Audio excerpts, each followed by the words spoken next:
Hello and welcome to the Kick in the Creatives podcast, hosted by myself, Sandra Busby, and my fellow creative Tara Roskell, offering you interviews, inspiration, motivation, and a gentle prod in the right direction.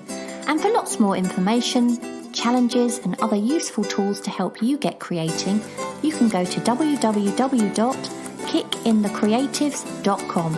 And of course, this is where you can also find today's show notes. Enjoy the show.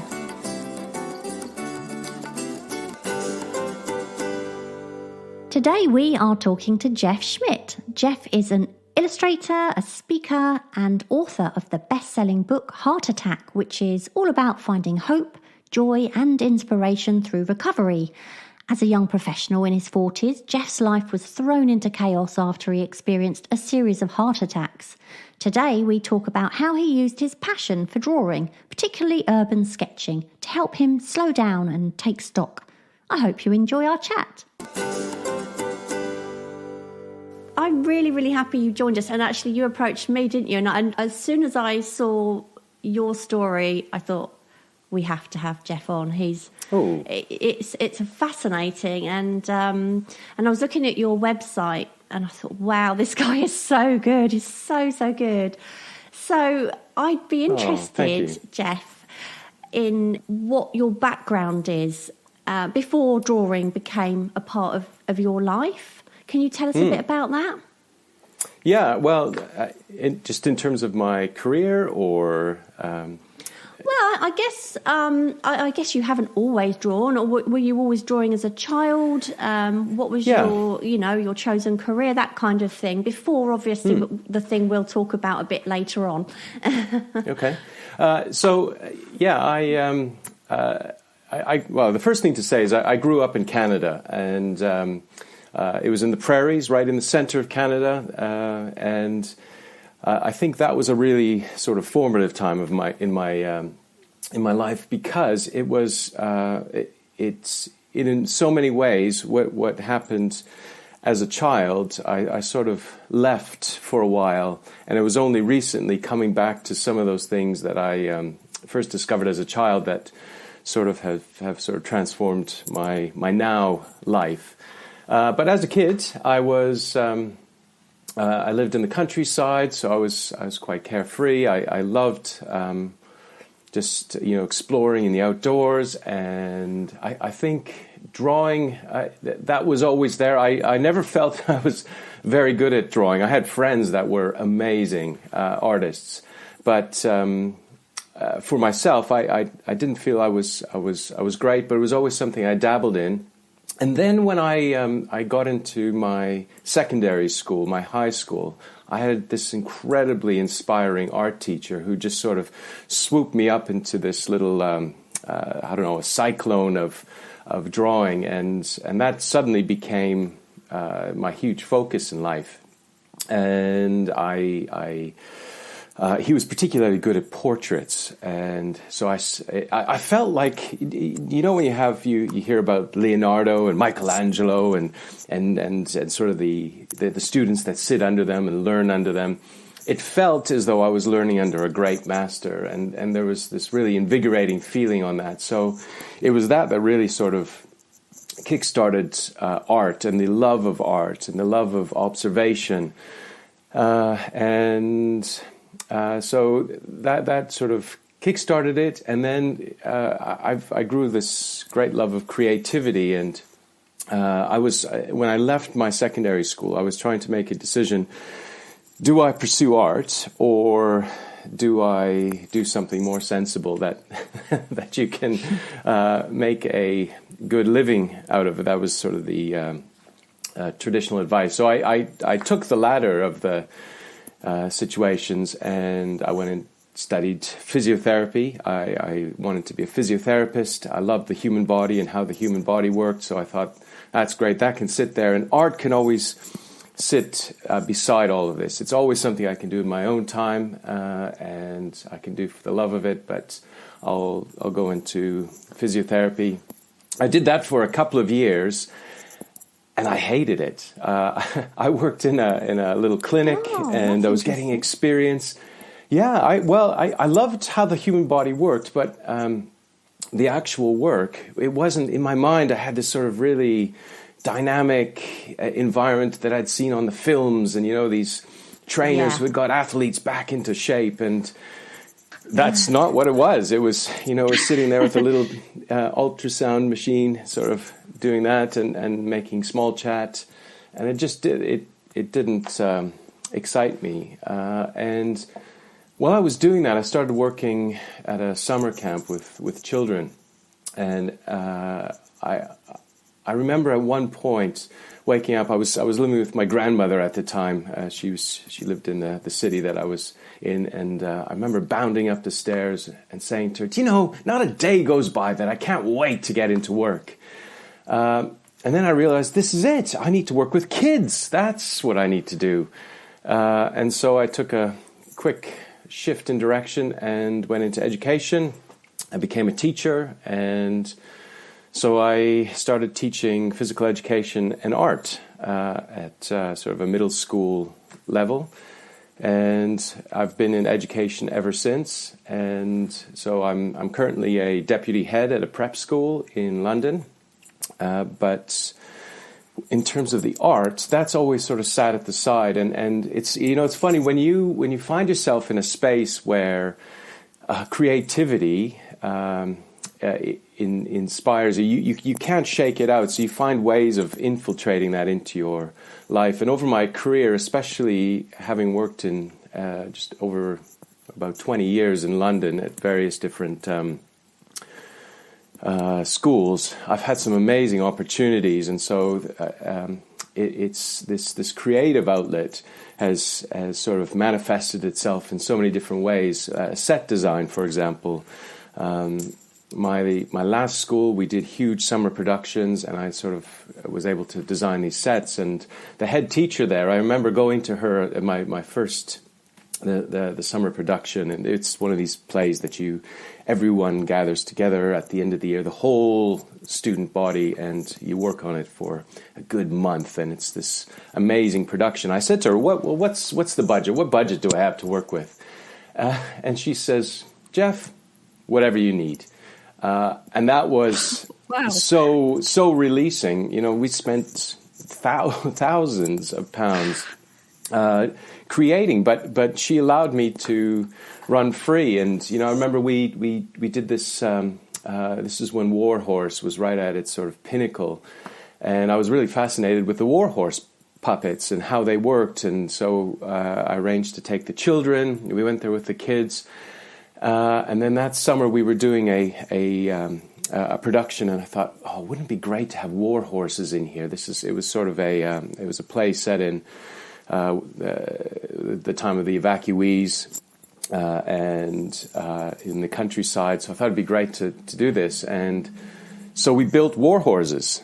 We went and met the puppeteers and learned how they were made, and then quickly just created these huge life-size horses with puppets. The kids could go in them like in the real war horses. But it was opportunities where people allow you to just run and fly and explore creativity. And I think more than a particular style of art, it's the act of creating and being creative that really sort of fills my soul, and things like that. Then there was someone sort of saw what we did at school, and one of the parents said, I've got a set of bakeries in the Twickenham Richmond area in London, and it's a French bakery chain.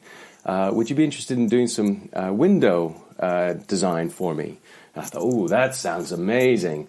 And again, I said, what's the brief? And they said, just make it interesting. So again, giving sort of the freedom to do that, I sat down to designing and then creating these windows and trying to create magical windows for Christmas and Easter, and it's been really fun. And then that journey, of course, sort of continues on through various different avenues, and there's always places to do creative design. And I have done lots of set stuff over the years for little theater companies and for some big church production things, but especially for schools. It's this act of being creative that I've just had the great opportunity. People that I've worked with and worked for have allowed me to explore making and creating, and I really love that. And so that's taken me to where I am now. Often I don't get as much time, or I haven't had as much time as I would like. And then probably a few years, just over 2 years ago now, that took a big sudden change for me. And I moved from creating those big things, and I had a return to doing smaller sketching, and I fell in love with urban sketching. Oh, we're both a big fan of urban sketching, but neither of us are that good at it. No, it's probably down to practice. I should imagine. Tell us about that, because obviously we know, but our listeners probably don't know, that you actually suffered a life-changing experience that actually brought you back down to doing that sort of smaller scale art, the sketching. Can you tell us what happened? Yeah. It was just over 2 years ago. I'd come to urban sketching in the summer of 2020. I had seen a little advert pop up for a little course, and it was an urban sketching course, and it really caught my eye. I loved the sort of whimsical style of this particular artist. His name is Lapin, as in rabbit in French. Oh yeah, yeah. And if you're not familiar with him, I would highly recommend checking him out. He is sort of your quintessential urban sketcher, and I checked out his online course through Domestika, and I was immediately sort of enraptured by that, and so I had a little sketchbook and my pen and watercolors. They would sit with me wherever I went. And wherever I got an opportunity, I would sit in a coffee shop or on the street, or if I was on the train, I would pull it out and just try and capture these little moments. And Lapin, he has this way of capturing the little gestures and conversations that are going on around. And I really thought it was beautiful, the way he had sort of returned to this very simple way of capturing a moment.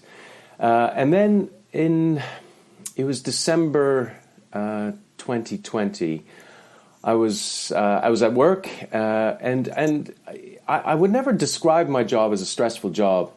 I think working in a school environment, it's always busy, and I'm quite a word that's been used as a high octane person. I've got lots of energy, and I love to do lots and try and pack as much in as I can. But sometimes I don't know when to stop, and so it was just one of these times that was really busy. And I remember sitting down in my office, and one of the teachers came in and had a conversation with me, and I felt this feeling come across me, and it started to stretch across my chest, this sort of tightness, but then down in my arms, and it felt as though I had been, carrying these really heavy bags of cement or something, and they were really sore, and I started to sort of massage my forearms as this teacher was talking to me, and I thought, gosh, this does not feel right, and I remember a slight sweat coming over my forehead, and I thought, we're in the middle of COVID. I've got COVID. I know that's it. This is a new symptom. It's the chest pains. I was sure of it, so I sort of just worked through it, and then after about sort of 10 minutes, it eased and went away, and I thought, gosh, that was really odd. And then that evening, I had gone to collect my girls. I've got 2 lovely daughters. I went to pick them up, and I'd had a bit of a heated conversation with someone picking up the girls. And it was just one of these conversations that shouldn't happen, but I found my body sort of shaking, and that same sensation started to come and go down my arms. And this time I started to feel it go up my neck, and I could feel my teeth. The most extraordinary feeling, each and every one of my teeth I could feel individually. And so there was this moment of, it was painful. I didn't want to let my girls see that I was actually in pain or anything was wrong, so I tried to hide it. Again, after 10 minutes, it sort of subsided. And then a few minutes later, for a third time, I was back at home, and I was on FaceTime with my mum, who's in Canada, and the girls were there, and this feeling came again, this incredible intensity. So I left the girls to talk to my mum, and I was in the background, and my mum spotted me, and she said, "Are you all right, Jeff?" I said, yeah, I'm fine. I think I've just got COVID. I've got this really bad sign. And she says, "You're rubbing your chest. That does not look good." I said, yeah, I'm sure I'm fine. And at this point, sweat pouring down my forehead, she says, "You need to call the doctor right now." And I said, no, I don't need to. She says, "Well, if you don't, I'm going to hang up the phone right now, and I'm going to call for you." So I ended up calling. They'd know it was emergency if she was calling from Canada, wouldn't they? Absolutely. So I called 111, and within sort of a minute and a half or so, the lady on the phone says, I was explaining what was happening. She says, "I'm going to stop you there, just so you know, there's an ambulance on its way, and we're taking you to hospital." And I was shocked. I thought, I don't need to go to hospital. And she said, "Can you get down to the front door?" I said, "Yes, absolutely. No problem. I'm feeling just fine," because by this time it was starting to ease again, this feeling. The ambulance drivers came and they took me into their vehicle, and they hooked me up to all their machines and wires, and they took some readings. And again, by this point, I was feeling relatively fine again, and they were saying, I said, I think I'm sorry for wasting your time. I hope this hasn't been too bad. And they said, "You know what? We're taking you to hospital now." I said, "Why?" They said, "You have some crazy readings on these machines." I said, "Really?" And they said, "Yeah." They said, "If you have a bag inside that you need to grab, you can do that quickly, but we're taking you now." And so I grabbed my backpack, which was by the door. It had my laptop and my sketching stuff in there. And they took me to hospital, and what they revealed is that I'd had a series of heart attacks, and I hadn't realized that this is what was happening. But while I was in hospital, so it was in the height of COVID. Because I was going to say, 2020 was not the year to have any kind of heart attack going on, was it? Because ambulances were taking an awful long time to get to people. So I'm just thinking how incredibly lucky you were that they got to you when they did, and it sounds like they got to you relatively quickly as well.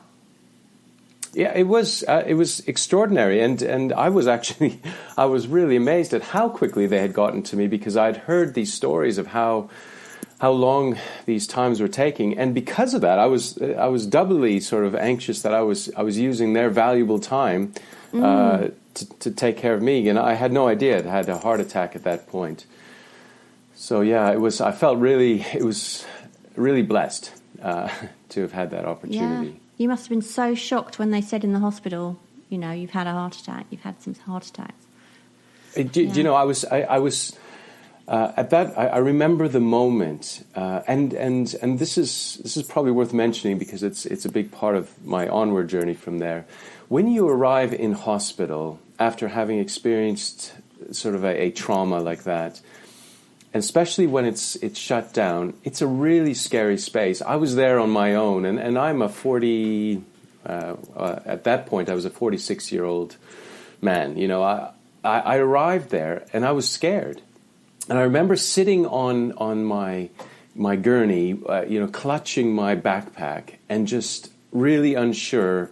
I felt really lonely and really scared of what they were about to tell me. And when the doctor came and spoke to me, I remember he arrived into the room and he had these glasses, and I remember he pushed them up the bridge of his nose, and he looked up, and I could see the reds around his eyes and how tired he was as an on-call doctor. And very matter-of-factly, he said, I've looked at your bloods, and you've had a heart attack, likely a series of heart attacks. And I was absolutely sort of floored at that point, and feeling really vulnerable and really scared. And from that point, they took me into the ward, and they gave me a bed. And because it was COVID, everything was delayed, all the tests and everything. So I ended up spending 6 days in St. George's Hospital, waiting for all the tests. And ultimately, I had to get a angiogram and they put a stent in during that procedure, and that was at the end of 6 days. But sitting in hospital, you are literally stuck in a bed, and you're sharing a room with total strangers that you would not generally normally spend time with, people from all different walks of life. And there was something about having had that heart attack that I felt almost my senses were really enlivened, and I was ultra aware of the world around me, and I suddenly had this really deep craving to record this. I felt I had a story to tell suddenly and people needed to know about this. Seeing how the hospital works and the people run off their feet, this sense of intensity. And so many people in hospital were really ungrateful, and they're sitting in probably one of the greatest medical systems on earth, free, quote unquote, free medical care, and yet grumbling and complaining. And then there was really interesting characters as well, really eccentric characters. And I felt I had to record this, so I pulled out my sketchbook and started drawing and observing, capturing some of those conversations that were going on around me, and of course painting with the watercolors. And it was really this moment that catapulted the trajectory of my art journey, definitely. So how did those people feel, do you think? You're sitting there in a hospital and you're drawing everybody. Did anybody come and look what you were doing, or were they curious? Or what about the other patients? Yeah, absolutely. Well, I'll start with the medical staff. There's something about drawing and sketching, I think, that draws people, this interest. I think especially if you're not an artist, it's particularly interesting because it's something that you feel, whether that's true or not, you can't do. And so they're fascinated by someone capturing that and just seeing someone's impression of that. And my style it's quite light. There's a sort of a very whimsical, cartoony feel about it. So I think people find joy in looking at that. But I remember one of the nurses coming over and saying, "What are you doing?" So I showed her, and she said, "Oh my God!" And she exclaimed it through the ward, and she says, "Oh, can I take this? Can I take it and show everyone?" I said, "Yeah, if you like." And it was That's this. most sketches' worst nightmares. Well, exactly. And I was only thrilled that she was so happy about it. If she would have said, yeah, that's okay. That artistic critic inside you would sort of crumbled, I'm sure. But she took it and she swept out. And there was this moment where her whole demeanor transformed. Because these nurses, they are so run off their feet. It's extraordinary the amount of work they do. And this moment of swap to joy, she grabbed it, she ran out, and I didn't see her again for another 20 minutes. And she came back in, and she came in with another nurse, and they're laughing together, and they gave me the book back, and they just said, we've shared it all over the hospital intranet. And everyone's commenting on it. And she pulled out her phone and she's sort of swiping down and showing me all these comments. And it was really, really lovely. And I don't think they get a lot of appreciation for what they do. And I know during COVID we had sort of, clap for the NHS and that sort of thing. But there was something, I think, about the very personal nature of this and someone being drawn. And, some of the characters around me that I drew, some of them were oblivious, some of them obviously were sleep rough, and they ended up in there. And there was another chap, I remember him, he said he works in the House of Lords, and, he was constantly philosophizing, and so I drew him in his legs sort of crossed and sort of very regal, and he gave me his full art critique on my rendering of him, but it was just amusing, but it opens up conversations with people, and I think this is one of the real beauties of urban sketching is you're getting out there with real people, and you get a chance to chat to them and talk to them about what you're doing and about their lives. And it's I find that really, really lovely. So what part do you think that urban sketching played in your recovery? I was sort of talking about at the beginning of this podcast where I started as a child. So as a child, I remember out in the endless fields that we had around us, farmers' fields. I remember lying on these great big round hay bales for hours, just staring at the clouds in the sky. I remember being down in the woods behind our house. We had this amazing valley, and it was it sort of stretched for ages, and I would sometimes disappear off into the woods and, have these encounters with the natural world, beavers walking right by my feet and skunks going by me, beavers and deer. And it was just, I was always sort of hanging around there in those natural spaces. And sometimes I would bring my art book along and sketch very badly. But as I was recovering, I found some of the things that helped me recover the most was those things that I had done as a child, those things where I was allowed my body to slow down and just relax. And I think I run at such a high intensity. One of the things I've had to learn to slow down, and urban sketching forces you to do that. You sit down in a space and you observe the world around you, and it's as though everything else sort of goes away, and it allows your mind to wander as well. So you start sketching and drawing and paying attention to these fine little details that you might not have noticed before, just little details on a branch or a set of leaves, or even in your own house, sitting in a coffee shop drawing what's sitting in front of you on the table, and you're looking at these little details, watching how light hits objects. You're watching how people interact, and it becomes this space where it gives you thinking time. And I think in this life, many of us are probably guilty of just jumping and going and not finding those times to slow down and rest. And so I think one of the biggest aspects of urban sketching is it brings you into this space where you can just focus, and then your mind, ideas that have been sort of sitting there, are allowed to sort of develop and grow.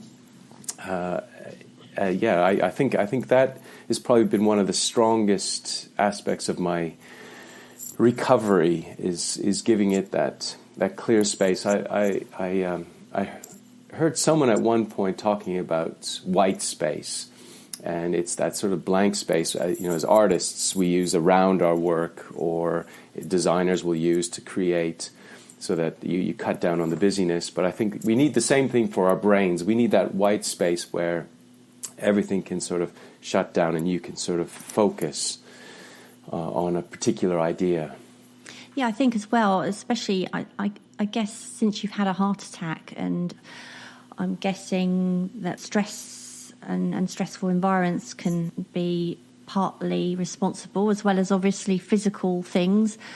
But do you find as well that since you had your heart attack, or you learned that you had a heart attack, you've embraced calm more, and that drawing actually helps you with that? Yes, 100%. It's my life now has changed immeasurably since my heart attack. I've had to make a lot of changes to my life, and I think I am most definitely a better person now as a result of my heart attack, and in some ways it's the best thing that could have happened to me. But yeah, it's drawing brings you into the space where you're allowed to be creative, and I can feel the health aspect of this, of anytime you're going through adversity or trauma, there is a fall down effect from the experience, whatever that is, onto the rest of your body, and the chemicals that your body releases, and so things like urban sketching and drawing and creating, it forces you out of that space of being so busy and chaotic, and it helps sort of brings things to a sharpened focus. But in that, you're more aware of those things that weren't quite right. And my kids, through this journey, they've come along this, and they love urban sketching now as well, and my wife. And so sometimes as a family, we'll go off and do some drawing. They often joke they don't have quite the resilience they do to they can last for about half an hour to an hour, and then their time is up, and they say, "Oh, Dad, you're going into your emo space again," and that's just me sort of focusing in. But the other thing, old are they, I think the kids? The kids are, let me get this right, 14, 12, and 11. Oh, wow, So, you've got yeah. your hands full. Yeah, It's nice yeah. that they've all taken an interest, and it's nice that you get to share the experience with your family, because I know, certainly in my family, I've got a son who is creative, he just doesn't know it, and I've got a daughter who's very much the other end. She's sort of she has more of a mind for numbers and things like that than she does for being creative. Right. And I couldn't get any one of them to come and draw with me. And I'd love it if they would, but they just, some people are like that and some people aren't, I guess. But to be able to do it with your wife as well, I think that's a lovely thing. It's nice, isn't it, to be able to share with someone else. Without comparing as well, because it must be hard for them as well to look at your work and think, oh, he's really good, and maybe I'm not so good, do you know what I mean? There must be an element of that for her as well, I guess.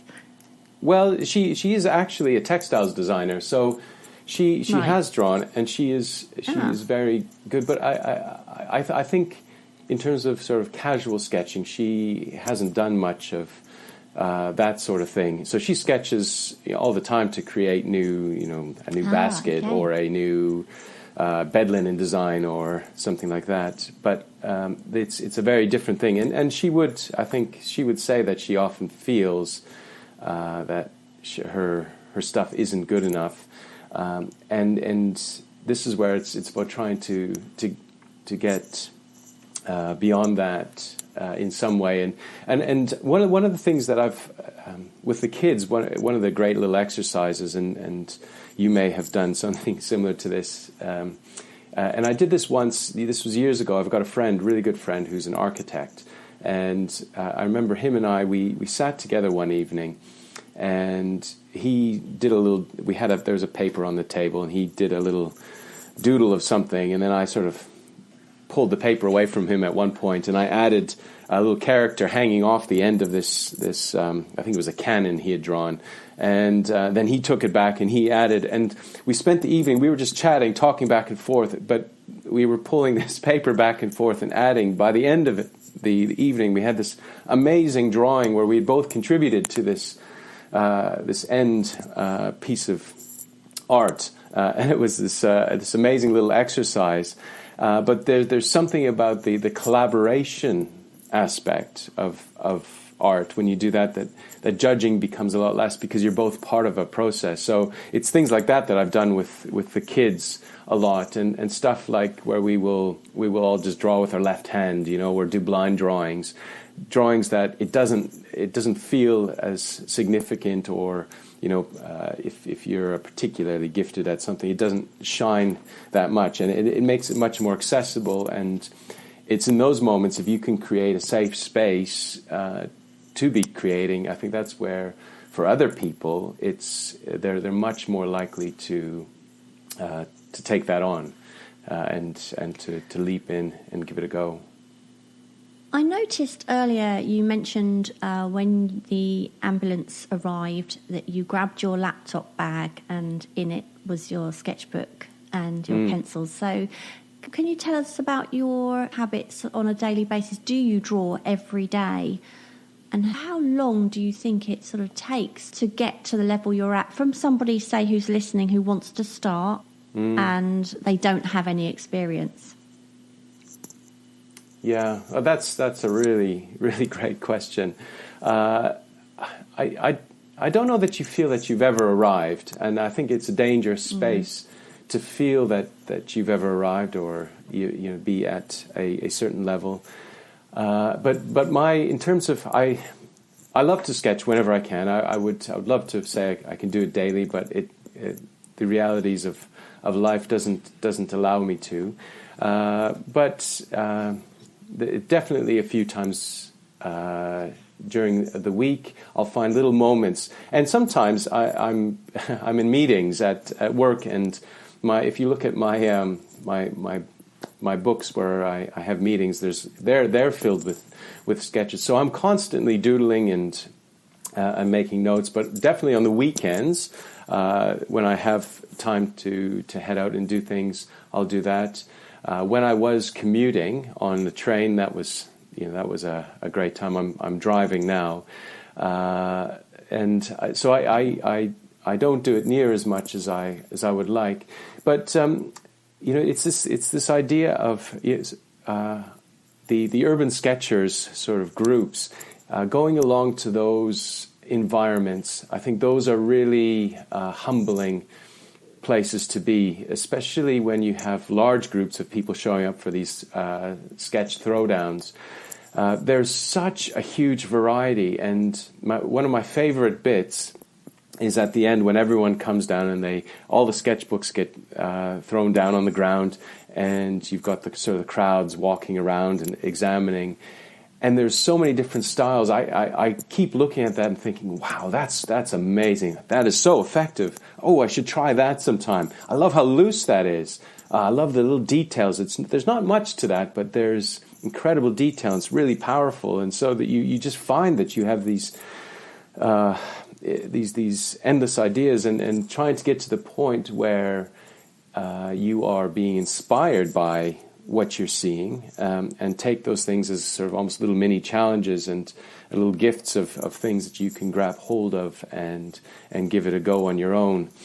And looking on Instagram, for example, I follow several urban sketchers, and lots of them are in very different style. So you have someone like Le Pen, he's very tight. His lines are they're never sort of sketchy. They always come to a full and complete end, and they tend to join another line somewhere, and they're very tight and controlled, which I love his style.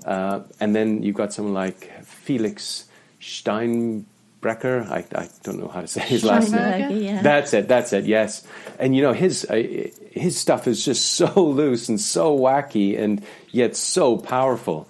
And I find myself just going and exploring these different styles, I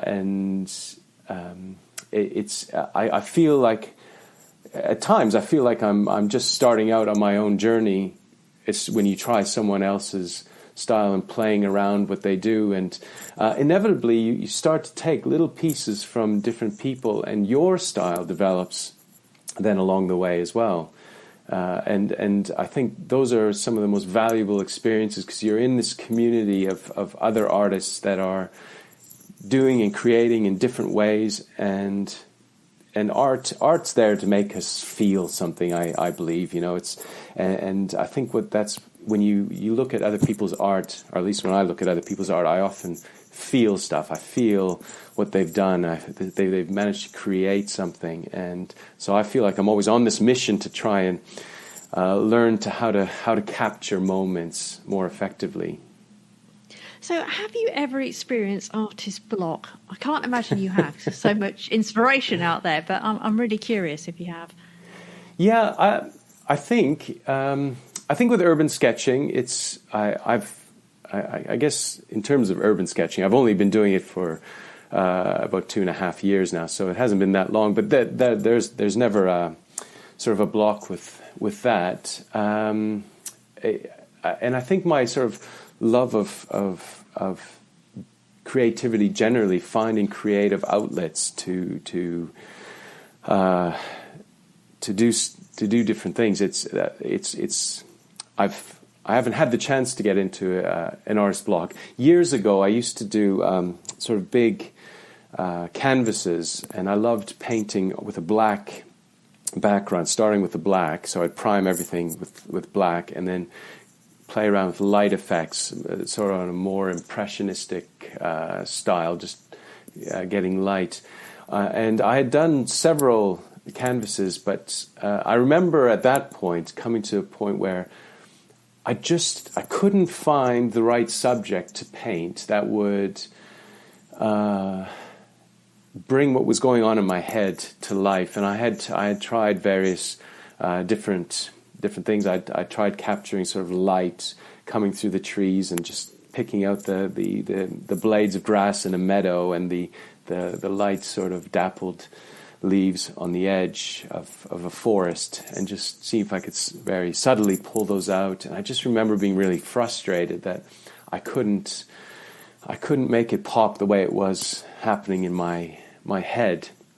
And I remember quite a bit of frustration around that. And it was only I'd come across an old photograph of me as a boy when I was sort of playing in the water, and the way the light was hitting me there, that suddenly twigged something, and I gave that a try, and I came back to it. But I think if I was to stick with one style for a long time and just try and work on that, I probably would hit a creative block.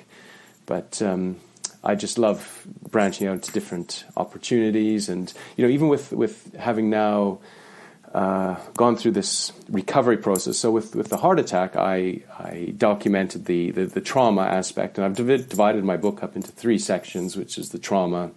The second section was recovery and what that looked like, just my body getting back to a healthy space. And then the third section is renewal, and it's been my journey into sort of how I've almost reinvented myself. And so those steps there have been quite important. And that the book obviously was this whole other creative project, and sort of it's not only sort of creating the words and the art that goes into there, but learning all the skills for publishing and working on Photoshop to put things together, and InDesign, and getting that all laid out, and then all the marketing stuff. There's creative aspects of that. But now through this, there's been lots of interesting little opportunities. So I've had a local architect. He contacted me and he said, I love your style, and what I'm trying to do is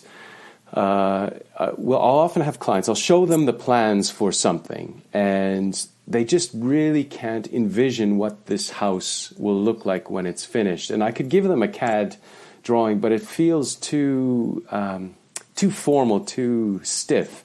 And I'd love to give it in just sort of a more relaxed feel. Would you be interested in sort of taking drawings and turning them into a rendering so that they could get a sense of what the house is like? So I've tried that now, and I've been contacted by one of the hospital charities and saying, can we get you to do a commission for the hospital in the cardiac wing?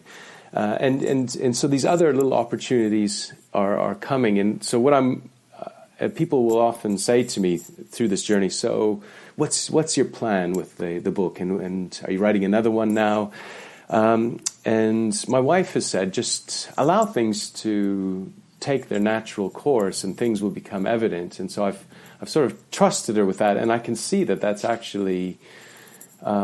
that's where things are going now. There's opportunities coming up that I hadn't expected would come out of this, and so I'm just at the moment really curious to explore those options and opportunities.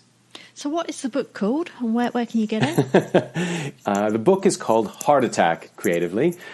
It's called Heart Attack, Finding Hope, Joy, and Inspiration Through Adversity. Now, I hope you spelt heart H-A-R-T. You missed a trick otherwise.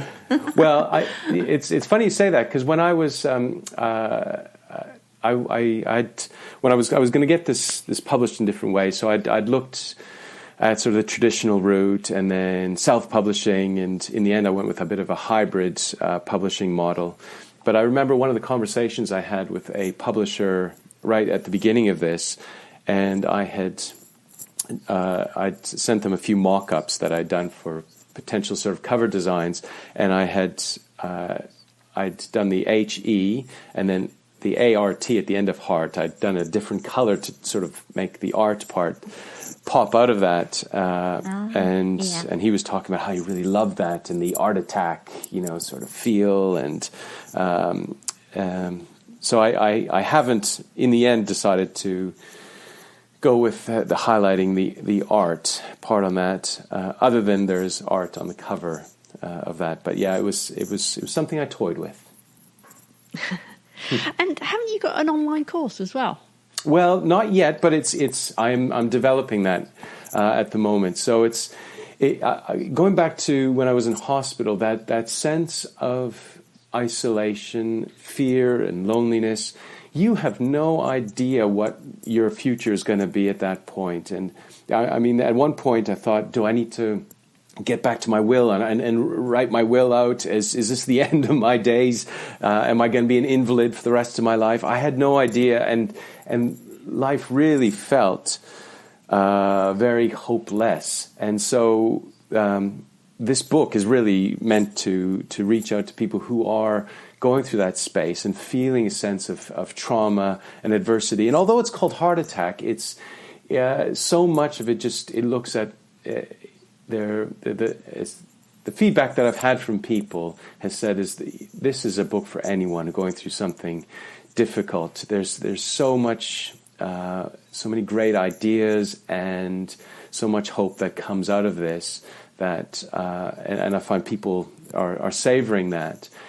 And then alongside those comments has been people saying, I think I might like to try this art thing that you've been doing, but I don't know how. And I've loved to sort of followed my journey and seen how I've come out of this, and they want to explore art. And so it's this the course I'm calling it Drawing Your Way Out of Adversity. And I'm playing around with lots of ideas on when we are feeling in that space of high anxiety, we've got stuff going on in our life, and it could be something significantly traumatic, or it can be something very light, but it's bubbling under the surface. How can we use drawing and art to help pull ourselves out of those spaces? So that's what I'm hoping the course is going to to do, and there's been quite a bit of interest in it. I've had lots of conversations with people, and some of those people have been people like in the medical field, which those conversations I find particularly fascinating, and sort of how do we jive almost medicine and art, and what is the role of art in helping us to recover from difficult situations, and I'm truly a convert from that, because it has taken my life on a totally different trajectory. So you've got your own book out, but I wonder if there's any books or courses that have inspired you. You mentioned the La Pan Domestica course. Any other books? Yeah. Well, yeah. So his Domestica course was particularly amazing, and in terms of art books themselves, it's a fairly new book. Do you know Cash Kuna? She's Kuna, yeah. I've had her on, actually. Have you? Oh. Yeah, one of the earlier ones. She's such a lovely person. She really is, and so talented as well. Yeah. Oh my goodness! She just bought a book out actually as well, hasn't she? Draw. She is. I've actually got it. Life is better when you draw it. It's great. Yeah. Great book. And I love her little approach to drawing, and she's. I love that she hasn't. It's not a sort of instructional book, but I'm just thinking about you talked about your audience and those people that are looking to get into art, and how do they start on this journey, and how do they play around with this in a safe space. And I think in many ways her book she's got lots of little ideas, nice little ideas on how to approach art and art challenges in very accessible ways. So I think that would be a great book for any of your listeners that are starting out to dapple in. And in terms of other books, I don't have any particular resources that I would recommend outside of just joining communities of artists, whatever that may be. And I know you guys have a Facebook group. Those are great spaces because it's the conversations that happen in those groups, and following other artists, seeing what they have to say. I think for myself, that's where I find a lot of light and inspiration. Certainly as a kid, I remember my dad was a big fan of art, and so he often had art books lying around, and I found myself sort of paging through these books. We had an artist called Robert Bateman, and he was a wildlife painter, and he painted in a very realistic styles, and he'd capture these scenes of the natural world. And I just remember looking intently at his paintings, almost feeling like this is so unreal, and then reading what he's written about that. So yeah, I don't have any particular books to give you that I use or follow, but just exposing yourself to many different communities and having these conversations with people, I think, is really important. Do you have any tips that you could share with our listeners on if they wanted to start journaling their own life a bit like you? What would you suggest? From my point of view, I think a lot of people I've heard from it's time management. I mean, I'm guessing you put aside a bit of time every day, do you, to draw? And do you suggest that people do that? I think that's a great way. I know an author who regardless of what's going on, he always makes his mission to put a few words down on paper or on his computer. So every morning he'll get up, and whenever he has to get up, or he knows he has to get up, he will set his alarm half an hour earlier, depending on what he wants, and he will just get something done as just this regular discipline of getting stuff in there. For me, that doesn't work. I think one of my biggest tips would be is do carry your sketchbook with you wherever you go. There's been so many times where I've been waiting to catch a bus, or I've arrived at a meeting and that person hasn't come, and I've just taken 5 minutes and I've caught a little moment. I'll pull it out, or if I'm sitting listening to a talk or at a concert, I'll have my sketchbook and I'll be trying to capture those moments. And another thing that I've found really useful is try and find a fresh perspective on something. We spend so much of our lives sort of walking along and sort of looking down or at eye level, but sometimes we don't take the time to look up or go climb up on something a bit higher, up onto a wall, and draw a different point of view. Or lying down, I took a child out with me into London, and he had won sort of an art auction prize, and I took him down to the London Eye, and it was to do an afternoon of urban sketching with Mr. Schmidt, and so we went to the London Eye, and one of the exercises we did is we lay on our bellies as close to the ground as we could, and drawing what we can see down there. And what I loved about that was some of the conversations we had about what we were seeing and how we saw things. So as an artist, I'll often try and find different perspectives on things. I'll sit in places I wouldn't normally sit, or try and capture unique little views on something. It's interesting what you said about you should always remember to look up. And it takes me back to when I went to the Natural History Museum with my family, and my dad was there as well. And I remember him saying to me, he said to me a few times before, don't forget, always look up. And when we were there, he said, have you remembered to look up?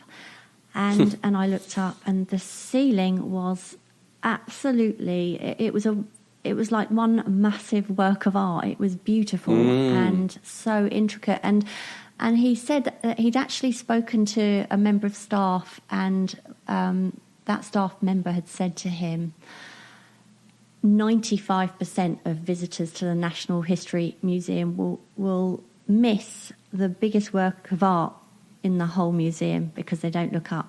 And they don't. Wow. They never say to them, look up. So it's incredible, isn't it? But it's so true. And I've always remembered that one thing my dad said to me, and I always do try and look up. And it's interesting, isn't it? So many people don't. They're just tunnel visioned, and Yeah. So where can our listeners find out a bit more about you? I know on Instagram there are a million Jeff Schmidts. So which one are you, if you are on Instagram, and where else are you? I work under the handle PS Live Inspired.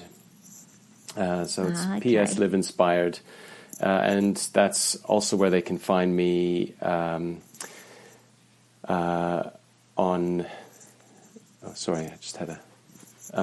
So that they can also find me on my website is psliveinspired.com, I think that's really what I'm all about. I love being inspired and inspiring other people, and I think there's something that's amazing happens when our souls are set alight, and the world at that point feels like there's endless and limitless opportunities. So I operate under PS Live Inspired. Oh, that's fantastic. Thank you so much for talking to us, Jeff. That's been absolutely brilliant to talk to you. Oh, it's been really great connecting with you guys. Yeah. And you now have a new follower on Instagram. Hey! Oh, brilliant. Oh, amazing. Just found you. Thanks so much, Jeff. It's lovely to talk to you, and have a lovely rest of your day. Thank you very much, guys. Really, really great connecting with you, Tara and Sandra. Take care then. Bye. Bye. Yeah, bye-bye. Bye. Thank you so much for listening. We hope you enjoyed the episode, and if you did, perhaps you'd like to share it and leave a review for us on iTunes.